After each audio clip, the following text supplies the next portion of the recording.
नमस्कार प्रिय दर्शकों व श्रोताओं, आप सभी का मेरे इस चैनल पर स्वागत है। जो लोग मेरी वीडियो पर नए हैं तो चैनल को सब्सक्राइब जरूर कर लें।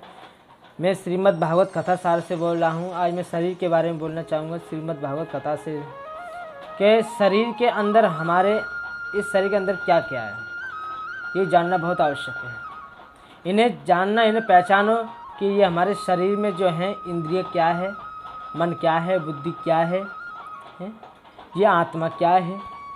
तो मैं एक कथा के माध्यम से आपको समझाना चाहता हूँ, इसे आप बड़े ध्यान से सुनिएगा। यही जीवन का परम सार है। इसे समझने के बाद फिर हम इस पर मंथन करें, इस पर चिंतन करें, मनन करें और इसे अपने घट में उतारें। यही आत्मबोध की सबसे बड़ी एक सुंदर कला है। बड़े ध्यान देने की बात है। न गातम यह स अविगातम, जो किसी के द्वारा जाना नहीं जा सकता है, उसे अविज्ञात कहते हैं। एक बार पुरंजन जीव ने अविज्ञात सखा को साथ में ले लिया और किसी सुंदर नगर की तलाश में निकला। कोई नगर उसे पसंद नहीं आया। तब इसने हिमालय की दक्षिण दिशा में एक 9 दरवाजे वाले नगर को देखा। अब इस कथा को सुनते जाना, ध्यान देना। गीता में लिखा है, नवद्वारे पुरदेही। 9 दरवाजे का नगर ही हमारा शरीर है।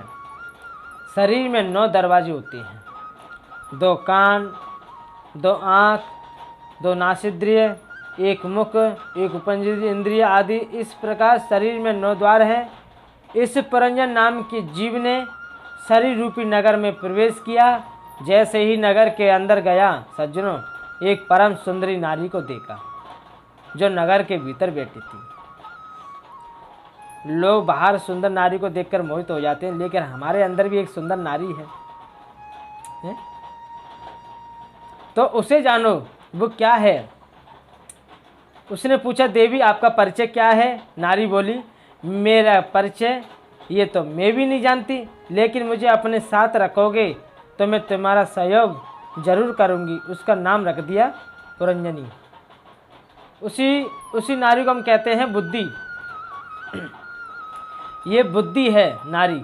ये बुद्धि हमारे शरीर की स्वामिनी है, लेकिन अकेली नहीं है। उस नारी के साथ में 10 सहेली हैं।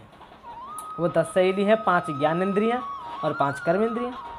नगर में जब अंदर गया तो डंडा लेकर बैठा था पिसूचनी, जिसे हम कहते हैं मन। अब बुद्धि रूपी पुरंजनी से विवाह कर लिया। वो खाती तो खाता, वो रोता तो वो रोती, वे सोती तो सोता। उसके बस हो गया ये पुरंजन नाम का जीव। नगर में वास कर रहा है। रात्रि में नगर में रहने वाले सब लोग सो जाते हैं, पर इस नगर का प्रधान द्वार है ना, इस पर एक 5 फड़ का नाग बैठा रहता है और ये कभी सोता नहीं। इस 5 फड़ के नाग का नाम है पंच प्राण। प्राण, अपान, उदान, समान, व्यान, ये 5 प्रकार के प्राण होते हैं शरीर में। रात्रि में जब हम सो जाते हैं तो सब इंद्रियां भी सो जाती हैं, लेकिन ये प्राण कभी नहीं सोते। और यदि ये 1 मिनट के लिए भी सो जाए ना, तो फिर बेटा भी कहेगा, जल्दी नीचे उतारो, दुर्गंध आ जाएगी, जल्दी से चलो, 1 मिनट भी घर में हम रखना नहीं चाहते। नगर के सामने एक राजा रहता है। उस राजा का नाम है चंडवेग। चंडवेग कहते हैं काल को। इस नगर के सामने एक राजा है। उसने पूरी सेना लेकर नगर पर चढ़ाई कर दी। सेना में 720 गंधर्व और गंधर्वियाँ। साल भर के जो 360 दिन हैं वह गंधर्व हैं, 360 रात्रियाँ हैं। इन सभी को लेकर चंडवेग राजा ने नगर पर चढ़ाई की। लेकिन पंच फड़ का नाग जो पंच प्राण है, अकेला लड़ता रहा, नगर को लुटने नहीं दिया। चंडवेग ने कहा, बड़ी विचित्र बात है, ये लुटता नहीं है। तब एक और काम हुआ। चंडवेग की बेटी का नाम है जरा। जरा यानी बुढ़ापा। उसने अपनी बेटी जरा से कहा, बेटी ये नगर बड़ा मजबूत है, इसे जरा कमज़ोर बनाओ। जरा जो बुढ़ापा थी वो हो गई। अब देखो सज्जनों, बुढ़ापा बनना कोई चाहता है थोड़ी है, ये तो ज़बरदस्ती आता है। बड़े बड़े प्रयास किए जाते हैं बूढ़े नहीं होवे, लेकिन ज़बरदस्ती होते हैं। मौत की 4 घंटी बजती हैं सज्जनों। कौन कौन सी? मौत की पहली घंटी बजती है बाल सफ़ेद हो जाना। यदि बाल सफ़ेद हो जाए तो समझो पहली घंटी बज चुकी है। मौत कहती है बड़ी सुगंधित तेल लगाया था, बड़े जुल्फे निकाली, बड़े केसों को संवारा, अब सफ़ेदी आ गई, माला हाथ में लेकर भजन करो। ये जीवन नहीं मानता, ये जीव नहीं मानता। ऐसा बढ़िया तेल लगावे जो सफ़ेद भी काले हो जाए। कई लोग मेहंदी लगावे कि कहीं सफ़ेद ना हो जाएं, बड़े बड़े प्रयास करते हैं, भजन नहीं करेंगे तेरा। मौत कहती है पहली घंटी बजी, फिर भी माला हाथ में नहीं। मृत्यु देवी की दूसरी घंटी बजी, और दूसरी घंटी क्या है वह? आँखों से देखना कम हो गया। मौत कहती है तुमने बड़ी दुनिया की रंगीलियाँ देखी, बड़े सिनेमा देखे, सुख दुख देखा। सुनो, अब बाहर देखना बंद करो, जरा अंदर देखना शुरू करो, मैं अंदर क्या हूँ। पर जीव नहीं मानता। ऐसा चश्मा लगाया कि लेंस भी लगाया, चश्मा की टेक्नोलॉजी तो पुरानी है, अभी तो आंखों में ही फिटिंग हो जाती है जी, चश्मा की ज़रूरत नहीं है, पहले से भी बढ़िया दिखता है। पर तेरा भजन नहीं करेंगे।